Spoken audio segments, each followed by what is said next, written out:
Hey, Cornbread review off the bat, bro. You might not like my review then, man. Yeah, so all in all, man, I ended up coming up 2.5 out of 5. Two of them things. Yo. 5 out of 5 cornbreads for the cornbread review. What you think? Yo, welcome back, Cornbread Movie Review family, man. What up? I'm telling y'all, man, I'm not playing. I'm hitting y'all with episodes every week. And I might drop a couple surprises next week, too. I drop some more TV episodes next week. So just make sure you subscribe and turn your notifications on. Come on, let's go. You've been watching me for a couple of weeks now and you still ain't subscribed? Come on, man, stop playing with me, bro. Make sure you hit the like button too. But today we are back with another Cornbread Movie Review. What movie y'all think? Man, y'all know what movie it is, man. We talking about Spiral. Spiral. It's from the Book of Saw. This film takes place from the same, let's say, storyline or chapter as Saw. And Saw came out in 2003. Great show. That was one of my favorite movie, thriller, mystery, horror movies, you know. So that and Seven. Seven's kind of the same way. It kind of changed how you can be gory, but not too gory, you know, instead of get away from the Jasons and the aliens and stuff like that. It can be realistic horror. So that's where we at. This movie, Spiral, is rated R. You know, I'm always going to tell you what it is. So if you would think about taking your infant or new baby, don't do that. This is a rated R movie. It's only in theaters, and the runtime is 93 minutes, right? And you know what I tell y'all about these 90 and less minute movies. You know, they going to leave a big chunk out. That movie could feel rushed, but we're going to get into the ratings and everything like that.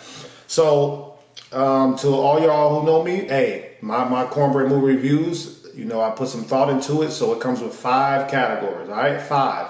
So the first one's always going to be acting. But before I get into the acting, let me get into the premise of Jigsaw, right? The premise of Saw. So there was a man called Jigsaw, and he had cancer, and I think he beat it, right? So when he beat it, he realized a lot of people living every day. You could be one of them, I could be one of them, right? Living every day, taking our life for granted. So we figured, well, for those people who take advantage of the system, who cheat, don't treat their body right, who took advantage of somebody else, I'm going to be that person that sticks up for them, right? I'm going to show you that you need to cut off your weakness and whatever that is, and you get to keep your life. And then hopefully you have a better understanding, a better appreciation of your life after you overcome this obstacle that he's about to put you through. So that's the premise of Saw. Like I said, it has a whole franchise of movies after 2003 since the first one came out. So this is a part of it. So this is called Spiral. So we're going to go over the first category, acting. Who's in this movie, man? When I saw the trailer, I was excited, but I was scratching my head, man. We got Samuel L. Jackson. He has a small but pivotal role. You know, he has to curse in every movie. I think that's in his contract. So he's in it. Max Minghella. So he's in it too. He's more of a co-star. And then you got Chris Rock, bro. Chris Rock. His voice is very unique, man. Every time he had a line in this movie, I thought he was gonna tell a joke, right? Like that's what he's synonymous for. Like I love Chris Rock. Some of his stand-up, hilarious, man. He's a Hall of Famer. But he's dipped and dabbed in some acting too. So we're gonna get into how his acting chops were, how his acting skills were. So he has some good lines. You could tell. So he was the executive producer on this movie. So you could tell he wrote some of these lines. Nobody gave him some of these lines that he was saying. It was very current dialogue. He would have jokes and stand-up jokes that you know he would say. If you watch the movie, you'll know exactly what I'm talking about. And they were funny too, man. So shout out to him that he had authorization to change some of the lines or to put his own imprint in on this movie, right? I could tell he took this acting serious. So he didn't take this for play and kiki and all that stuff, man. He really went into this movie saying, hey, I got to hold up the Saw brand and bring my best foot forward. Another great movie that he was acting in is Why Did I Get Married? You know, that was a great drama for him, even though he's coming from the comedian world. So he's been in some serious movies. So this movie, I can tell he tried. It just didn't work. Didn't work. Even when he cry and scream, it just sounds funny to me. I don't know. Maybe I'm biased in what I'm watching, but it didn't work, man. I think this was in his realm of movies because he could joke a lot and it's not too serious. You know, it's more of a thriller. But when it was time to be serious and he's looking for a bad guy or looking for somebody who's kidnapped, you could tell it didn't seem forced, but you could tell it just wasn't original or it wasn't believable, right? I felt like I could have done Chris Rock role. So I'm not going to beat him up too bad because I could tell the effort was there, but he just didn't reach that potential. So first category, it got a 3 out of 5 from me, all right? Next category, cinematography. The budget, they spent $20 million on this movie. You could tell with some of the creative ways how they had some contraptions and it looked very realistic. Very, very realistic. I don't want to be caught in none of those. And I also want to know, I've always wondered this with the Saw movies, who tries it out first, right? Like, who's trying out these contraptions and then seeing if they work? Because you don't want the first time you put somebody in this contraption and it don't work and now you just defeated the whole purpose of your plan, of your master plan, right? So creative torture scenes, they stepped it up from the first one. You know, the first one was they was in like a abandoned warehouse with a bathroom and a tub, and then a guy had to saw off his own arm or something, you know, or his leg. So they stepped it up, man. So kudos to the creative, dirty minds out there who just make up torturous stuff. But I don't know the location where they filmed that. I was looking up. They had a couple monument points, what they would say. I think it was Stewart Point, but I don't know where that is. I looked it up and I was trying to find maybe in California. There's a Stewart Point in Florida, so I don't know where they were locating. And they kept referring to Metro PD, which that could be anything. But cinematography, very dark filming. A couple action scenes, you know, no really chase scenes, but you could tell that when they were on the hunt, people go look for them. It'll be not really busy shootouts. It was very stationary. So that can kind of hurt the creativity of cinematography, but they made it up in other ways. Very clear. They had, like I said, this movie wasn't $5 million, right? So they had 20, so they had the budget and they had some of the actors in it. So overall for cinematography, it gets 3.5 out of 5 for me, right? It didn't change the cinematography landscape and how movies should film, but I think they were creative in their killings, creative in how they were filming, but they could have did better too. Like I said, it's a 90-minute movie, so that goes to that. So 3.5 out of 5 for that category. Storytelling. I want to know out there, y'all let me know, what would y'all do? Somebody kidnap you and then put you in this and maybe if I'm podcasting or doing a video, they're like, all right, well, you've been doing too much. You know, I'm working, so, you know, you got to cut your mouth off or something, you know, for talking too much. So, like, what would you do? You know, what would you do to save your life or save your life for others? You know, so write in the comment box. Let me know, man. I'm intrigued because it puts people in these major predicaments, and he gives them 90 seconds, 30 seconds, a minute. So they got to make those life-changing decisions just like that. But they got to give up what they did or what they said or what caused the issue. All right. The problem with this story, man, is to me very predictable. How people get kidnapped, very predictable. The same way. I'm not gonna give too many spoilers away, but let's say 5 people got kidnapped. They got kidnapped all the same way, right? They were by themselves and they're cops. So it's like, come on, man, what's your backup? So that takes away from the realism. And then it's just like one person sneaks up behind you in a dark dungeon room and then puts some, I don't know, chloroform on you or something like that. But very predictable how they kept capturing people. Also, another predictable thing is the storyline. You know, it was a road cop.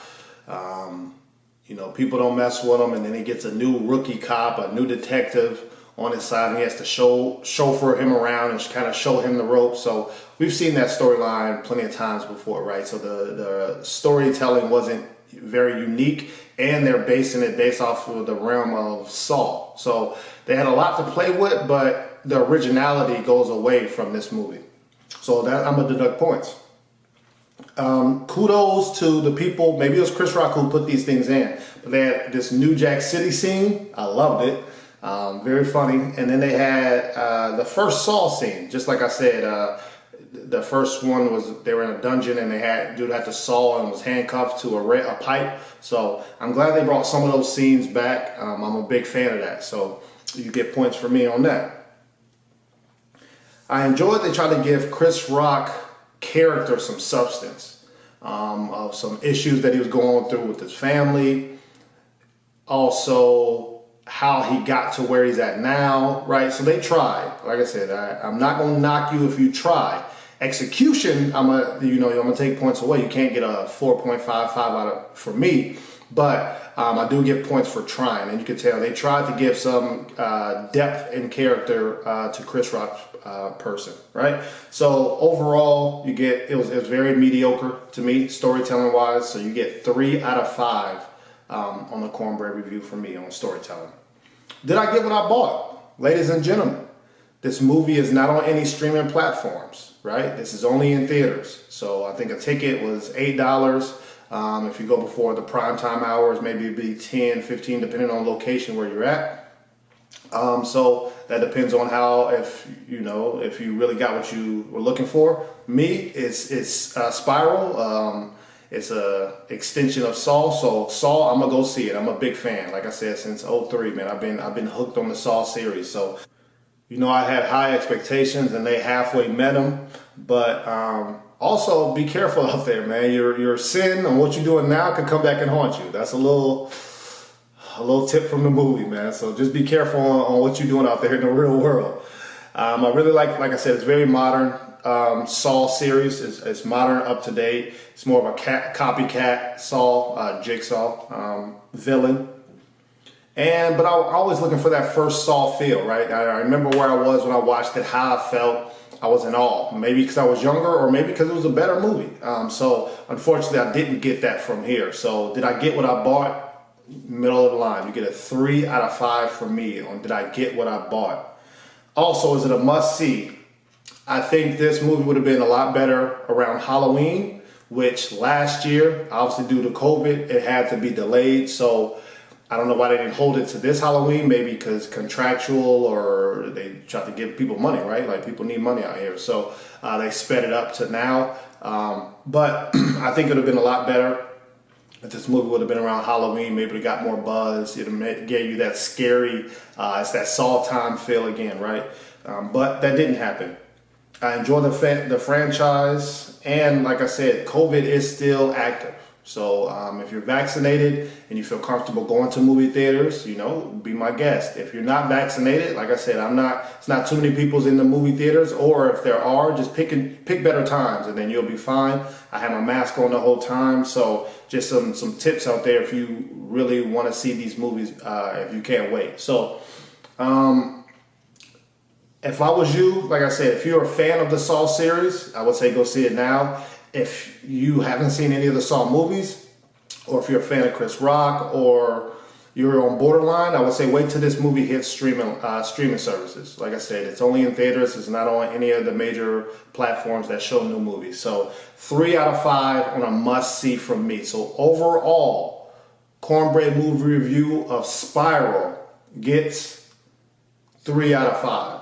Overall, 3 out of 5 for me. Like I said, I was happy to see it. I'm not mad that I saw it, but I feel like they could have did better. And it's open-ended, right? So of course, they're always going to keep Saw open for more movies. So hopefully y'all hearing out there who are the creators of that and improve on the next one. So look at my list from my 2021 Cornbread Movie review. I'm showing it right now. Check out some of those movies, man. And as always, I'm not going to leave y'all without a forgotten movie. Come on, man. I'm not playing with this, man. A forgotten movie. So to the fans out there, y'all know what this is. If you're new to the channel, I appreciate you. Make sure you subscribe. A forgotten movie is a movie that's in the past that's great, but maybe you forgot about it. Maybe you've seen it. Maybe your friends told you there was a great movie, but you're like, man, I just forgot. I didn't know. I got busy with life, but I'm always going to try to refer y'all to some movies to go watch.